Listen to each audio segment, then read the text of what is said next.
Hi, my name's Lisa Lund. I'm the Director of Educational Technology and Library Services.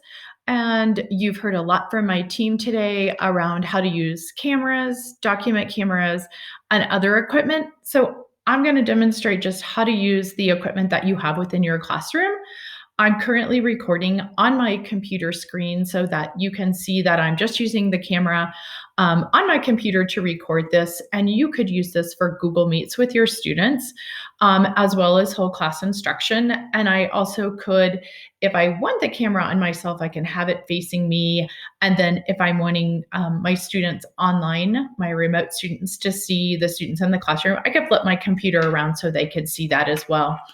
And then I know that some of us prefer having headsets to help us be able to hear what's being said online. And so there's different types of headsets. We're working at different ways to order those headsets for you and find out what's in stock currently because they are in quite high demand.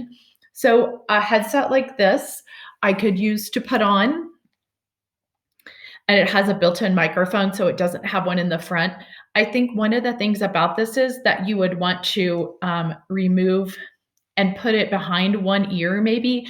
These are so fitting on our heads that we may not be able to hear our in-person students, but being able to hear our students that are in the class might be more difficult if I have a larger headset on my head.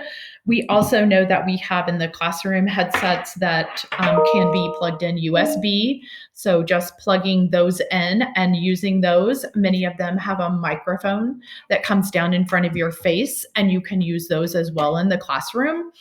The other option is I know many of us have some type of cell phone with a USB or Bluetooth headset.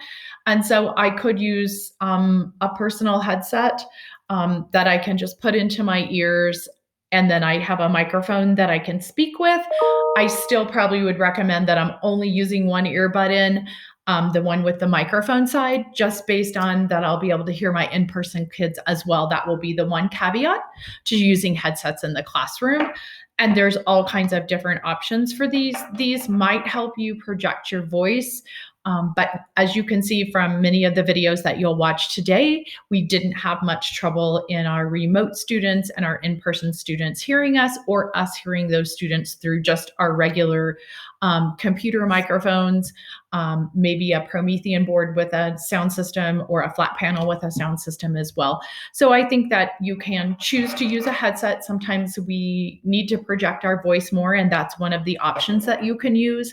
Again, just using the camera on my computer is very easy to do, and I can see all my students, and I, again, could flip that around to show my whiteboard.